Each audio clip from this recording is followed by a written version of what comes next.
Bueno, vamos a explicar el ciclo frigorífico, vamos a dibujar el esquema y a explicar cada uno de sus componentes, cómo funcionan en conjunto y cómo hacemos para refrigerar un ambiente. Ya sea tanto para un aire acondicionado o un sistema de refrigeración que puede ser una heladera, una cámara frigorífica, etc. Este es el ciclo frigorífico básico, estándar. Hay 4 elementos que fueron los que hablamos anteriormente, vamos a ir dibujándolos y a explicarlos. Tenemos un motocompresor. Para un aire acondicionado es un motocompresor rotativo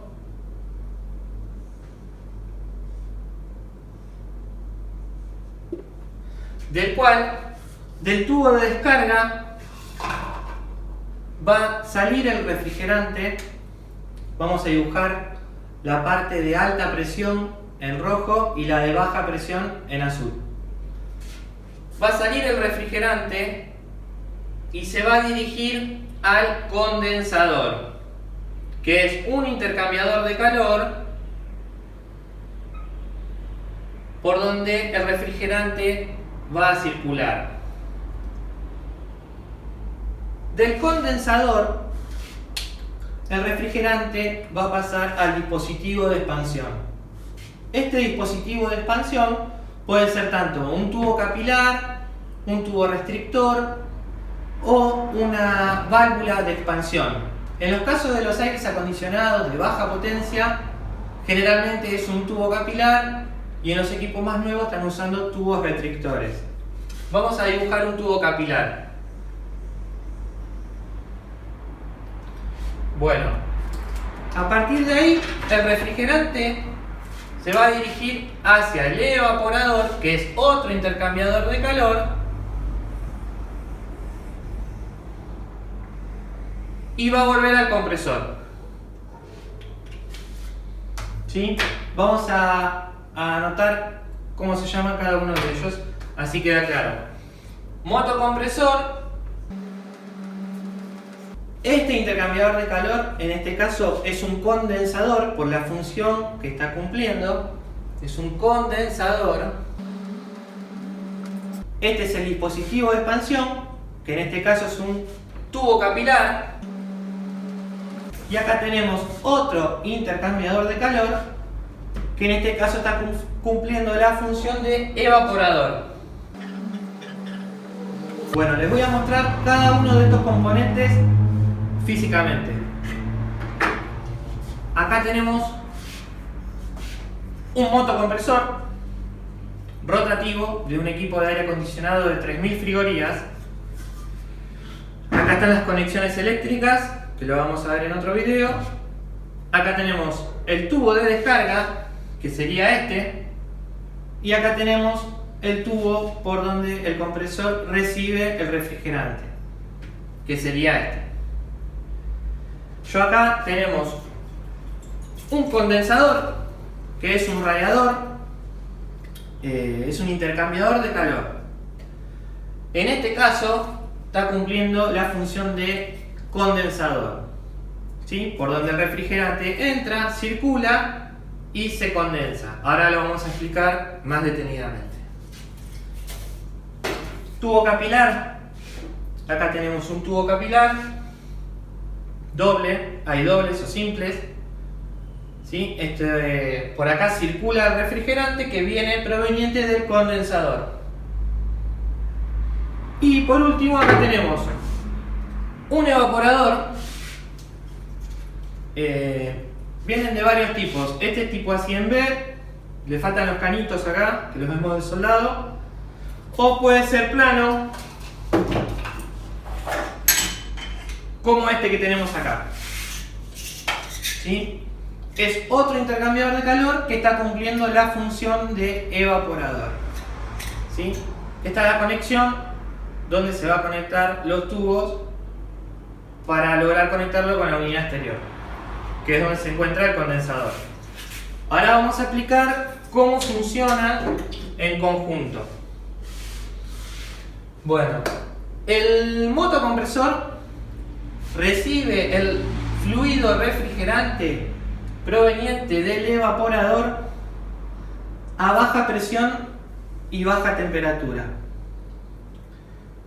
Lo comprime elevando su presión y su temperatura. Como hablamos en la clase anterior, estuvimos hablando de presiones y de temperatura que van de la mano. Si aumentamos la presión de estos refrigerantes, aumentamos su temperatura. El motocompresor lo que hace es comprimir un gas, un vapor, aumentando su presión y su temperatura. Lo saca por el tubo de descarga y lo envía al condensador.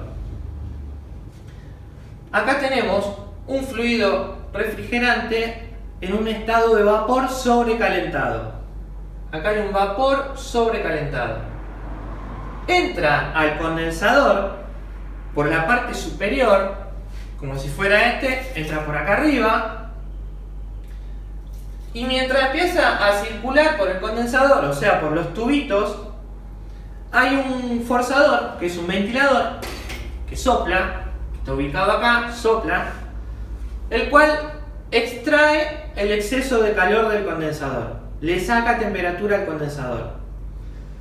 Mientras el fluido refrigerante va circulando a través de los tubos y el ventilador está sacando calor, ese refrigerante que entró en un estado de vapor sobrecalentado, a medida que va bajando su temperatura, va a llegar al punto de condensación. Va a llegar un momento que ese vapor va a empezar a condensarse. Se van a formar gotitas, las cuales van a ir cayendo a la parte inferior del condensador.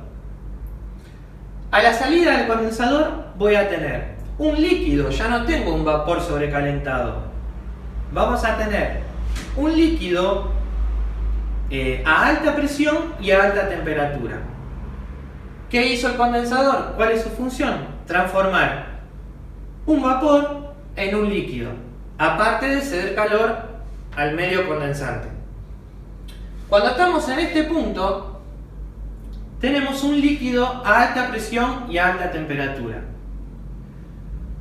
Ese líquido se va a dirigir hacia el tubo capilar, que como recién les mostré es un tubo de un diámetro muy chiquitito y que tiene una sección y un largo determinado. Mientras el fluido refrigerante entra al tubo capilar, ¿qué pasa? Se reduce bruscamente la presión. Hay una brusca reducción de presión. Cuando sucede eso, ese líquido se expande y hay una pequeña parte, más o menos un 14% de ese líquido que se evapora. Al producirse este efecto, lo que hace es bajar bruscamente su presión y por ende su temperatura. Como hablamos siempre, la presión y la temperatura van de la mano. Si yo le bajo bruscamente la presión, le estoy reduciendo su temperatura.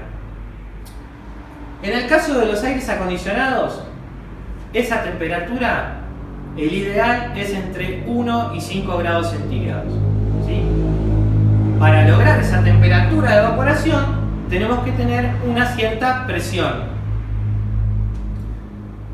Cuando llegamos a este punto, que es el final del capilar, vamos a tener mayormente líquido, pero en vez de a alta presión y temperatura, a baja presión y baja temperatura. Y una pequeña parte va a ser un vapor, un gas, que se conoce como flash gas, que quiere decir gas instantáneo. En este punto tenemos un líquido saturado. La palabra saturado quiere decir que hay una pequeña porcentaje de gas. Un líquido saturado a baja presión y baja temperatura. El refrigerante va a viajar hacia el evaporador, que es el intercambiador de calor que se encuentra en la unidad interior. En la entrada del evaporador vamos a tener un líquido a baja presión y baja temperatura. Quiere decir que va a estar frío.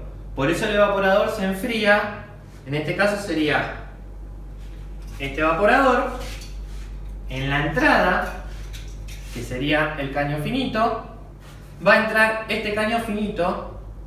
Corresponde en el dibujo a este segmento. Entonces, va a entrar un líquido a baja presión y baja temperatura. A medida que va circulando por el evaporador y el aire del ambiente que está a mayor temperatura lo atraviesa, este líquido refrigerante absorbe el calor del ambiente evaporándose. Ahí es donde se produce la refrigeración en el lugar. El líquido que circula a través del evaporador absorbe el calor que lo atraviesa, robándose el calor del ambiente. Cuando llegamos al final del evaporador, tenemos que tener mayormente un gas. Quiere decir que todo el líquido absorbió el calor del ambiente. El fluido refrigerante se evaporó y se dirige nuevamente al compresor que lo succiona y en este caso el compresor tiene que succionar completamente un vapor, no puede recibir un líquido porque dañaríamos el motocompresor. Tiene que recibir un vapor. Esto es un proceso cíclico, así que el motocompresor vuelve a comprimir y vuelve a repetir todo el ciclo. Así funciona cualquier ciclo frigorífico, tanto para un aire, una heladera, una cámara, por compresión.